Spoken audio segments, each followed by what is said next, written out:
Hello बच्चों। आज हम चैप्टर नंबर 8 का टाइप नंबर 2 करेंगे बेटा। टाइप नंबर 1 मैंने करा दिया। टाइप नंबर 2 बहुत इजी है। कब इजी है? यदि आपने जो मैंने फॉर्मूले कराए थे आपको, सबसे पहली पहली वीडियो मैंने ट्रिग्नोमेट्री के फॉर्मूलों की दी थी आपको। उसमें मैंने टेबल बनाना सिखाया था आपको। मैंने कहा था स्पेशल वैल्यूज होती है ट्रिग्नोमेट्री में हमारी, जो कि हमारी 10th क्लास में काम आनी है। बाकी आगे जैसे बड़ी क्लास में हम जाएंगे तो उसके बाद एक्स्ट्रा वैल्यूज भी काम आएंगे। तो उन टेबल मैंने उस टेबल से आपको वैल्यूज याद करवाई थी। मैंने बताया था स्पेशल वैल्यू कौन कौन सी होती है, 0 degree, 30 degree, 45 degree, 60 degree, 90 degree. ठीक है। तो उन्हीं वैल्यूज के आधार पर बाकी हमारे ट्रिग्नोमेट्रिकल रेशियोज कितने होते हैं, 6। तो हर एक की 5-5 वैल्यूज होंगी। 6 की अगर निकालेंगे तो टोटल वैल्यूज कितनी हो जाती है, 30। उसमें मैंने आपको एक सबसे स्पेशल कंसेप्ट बताया था जो कि ट्रिग्नोमेट्री में आपको कभी नहीं भूलना। वो मेन कंसेप्ट हमारा क्या था, यदि हम किसी नंबर को यदि हम 0 से डिवाइड करते हैं तो हमारा क्या आता है, और यदि 0 को किसी नंबर से डिवाइड करते हैं तब क्या आता है। मतलब एक केस में तो 0 आएगा और एक केस में आएगा नॉट डिफाइंड। तो वो कौन सा केस है, n/0 वाला केस नॉट डिफाइंड आएगा या 0/n वाला आएगा? मैंने कहा था आपको कि हम जब 0 से किसी नंबर को डिवाइड करते हैं तो हमारा आता है नॉट डिफाइंड। क्या आता है? Not defined. और यदि हम 0 को n से डिवाइड करते हैं किसी भी नंबर से, 1 2 3 4 5 6 से, तो वो हमेशा आंसर क्या आएगा, 0। तो ये विशेष रूप से आपको याद रखना है। यदि ये भूल गए आप तो प्रॉब्लम हो जाएगी। ठीक है। और मैंने कहा था जैसे साइन 60, अगर टेबल देखो आप अपनी कॉपी में, खोल लीजिए अपनी कॉपी में। ठीक है। साइन 60 की वैल्यू मैंने, देखो उस टेबल में आप देखोगे तो √3/2 बताई थी। cos 30 की वैल्यू जो होती है वो भी मैंने आपको √3/2 बताई थी। प्लस साइन 30 की वैल्यू मैंने तुम्हें 1/2 बताई थी। cos 60 की वैल्यू मैंने 1/2 बताई थी। ये केवल वैल्यूज रख दी मैंने। और हमें क्या करना है, हर क्वेश्चन में जहां भी ट्रिग्नोमेट्री में यूज हुआ फॉर्मूला, जैसे साइन 60 की वैल्यू यूज हुई कि भाई √3/2 लिख दो। cos 30 की वैल्यू यूज हुई भाई कि √3/2। साइन 30 की वैल्यू यूज हुई 1/2। cos 60 की वैल्यू यूज हुई 1/2। जो वैल्यूज हमारी यूज हुई सारी की सारी हमने लिख दी।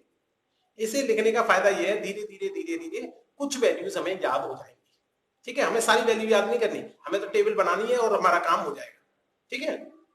अब देखिए √3 का √3 से मल्टीप्लाई करेंगे तो 3, और ये बन गया 2 2 जा 4। इधर हमारा 1/4 हो गया। अगर इसको सिंप्लीफाई करना आपको डायरेक्ट आता है तो बहुत अच्छी बात है कि भाई नीचे वाला नंबर सेम है तो ऊपर वाले ऐड कर दो बस। और अगर भूल गए हो ये वाला तरीका, तो मैंने क्या तरीका बता रखा है, नीचे वाले का नीचे वाले से मल्टीप्लाई, क्रॉस मल्टीप्लाई, 4 1 जा 4, ये हो गया मेरा 16/16, कैंसिल आउट हुआ, 1 आंसर आ गया। इसके बाद देखिए सेकंड क्वेश्चन देखिए, इसमें आई है 1045 की वैल्यू। टेबल देखो जरा ध्यान से, 1045 की वैल्यू मैंने आपको बता रखी थी 1।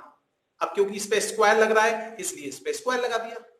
अब देखिए cos 30 की वैल्यू मैंने बताई थी आपको √3/2, इस पर स्क्वायर लग रहा है तो इस पे भी स्क्वायर लगा दिया। साइन 60 की वैल्यू मैंने बताई थी √3/2, इस पर स्क्वायर लग रहा है क्यों, तो इस पे भी स्क्वायर लगा दिया। अब इसके बाद 1 का स्क्वायर करेंगे 1, और 1 को 2 से मल्टीप्लाई करेंगे तो 2 आ जाएगा। इधर देखिए √3 का स्क्वायर करेंगे तो 3, और 2 का स्क्वायर करेंगे तो 4। इधर √3 का स्क्वायर करेंगे तो 3, 2 का स्क्वायर करेंगे तो 4। अब देखो ये 3/4 और 3/4, ये प्लस का है ये माइनस का है, कैंसिल आउट हो गया। हमारा आंसर कितना आ गया? ठीक है बेटा। देखिए इस टाइप में, टाइप नंबर 2 में एक और तरह का क्वेश्चन बन सकता है। उस क्वेश्चन को और देख लीजिए, केवल 2 ही तरह के क्वेश्चन बनते हैं इसमें। ठीक है। देखिए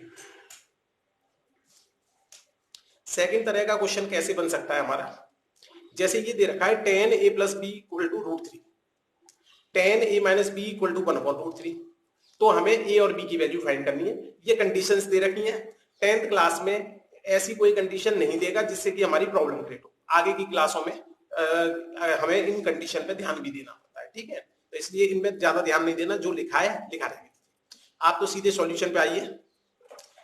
10a+b आपको √3 के बराबर दे रखा है।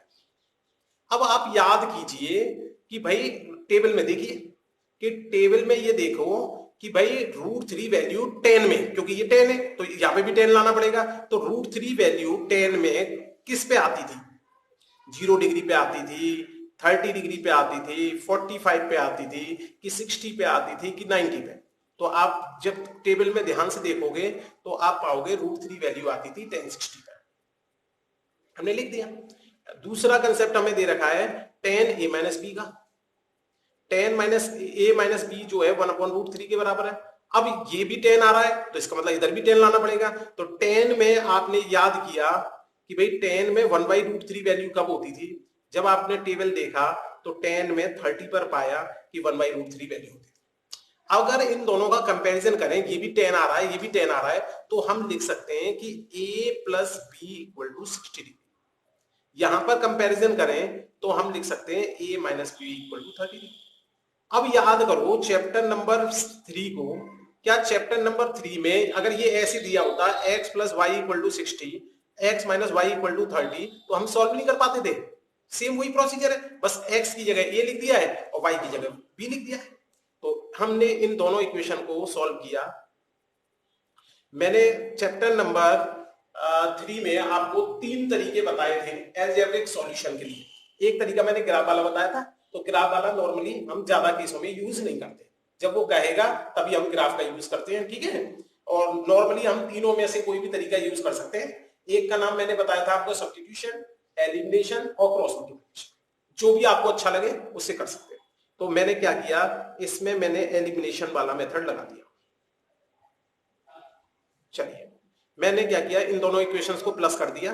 प्लस करूंगा तो ये दोनों कैंसिल आउट हो जाएंगे, ये 2a हो जाएगा।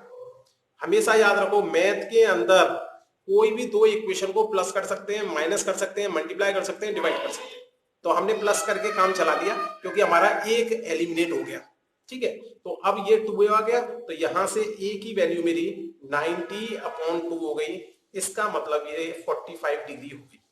अब जो a की वैल्यू है ये या तो इस इक्वेशन में रख दो या इसमें। कोशिश करो बेटा, मेरी बात मानो तो हमेशा प्लस वाली में रखो जिससे कैलकुलेशन गलत ना हो, ठीक है। तो मैंने क्या किया, प्लस वाली में वैल्यू रख दी। a+b = 60 डिग्री दे रखा था, a की जगह मेरा 45 आ चुका है, 45 लिख दिया। ये प्लस का 45 है, इधर जाएगा तो माइनस का हो जाएगा। इधर से b की वैल्यू मेरी 15 डिग्री आ गया। एंगल है इसलिए हमने डिग्री लगा दिया। दोनों a और b की वैल्यू ही निकालनी थी, हमारा काम खत्म। तो क्वेश्चन समझ में आ गए दोनों तरह के, ठीक है। एक टाइप नंबर 2 के अंदर ये दो तरह के क्वेश्चन लगभग है तो वैल्यू वाले क्वेश्चन, इसलिए हमने एक ही टाइप के अंदर रख दिए, ठीक है। होमवर्क लिखिए। होमवर्क में आपको मिलते हैं 3 क्वेश्चन, ठीक है। एक क्वेश्चन तो ये है जिसके 2 पार्ट्स हैं कि डायरेक्ट वैल्यू लगानी है। आप टेबल को बेटा कम से कम 8-10 बार बना लो। एक बार बनाओ फिर देखो कि कोई गलती तो नहीं हो गई, फिर दोबारा बनाओ फिर गलती ढूंढो, फिर दोबारा बनाओ फिर गलती ढूंढो। ऐसे करके अगर 8-10 बार तुम टेबल बना लोगे तो टेबल की बहुत सारी वैल्यू आपको याद होने लग जाएंगी। और ऐसे 20-25 बार जब बनाओगे, हर क्वेश्चन के लिए टेबल बनाओगे तो अपने आप याद हो जाएगी, ठीक है। फिर टेबल में कभी गलती नहीं होगी। ये स्क्रीनशॉट ले लो बेटा जल्दी से इसका, ठीक है। इसके बाद आइए क्वेश्चन नंबर 2 का स्क्रीनशॉट लीजिए। कट रहा है, ये लीजिए, थोड़ा नीचे कर देता हूं, ये लीजिए, अब तो दिख रहा है। चलिए इसके बाद क्वेश्चन नंबर 3 का स्क्रीनशॉट लीजिए। ये बेटा बहुत अच्छा क्वेश्चन है, ठीक है, और एग्जाम में आने के चांसेस भी बहुत ज्यादा रहते हैं इस तरह के क्वेश्चन के। बहुत फेवरेट क्वेश्चन है ये। चलिए तीनों क्वेश्चन करके बेटा कल सुबह फिर इसके सॉल्यूशन दिया जाएगा। Thank you.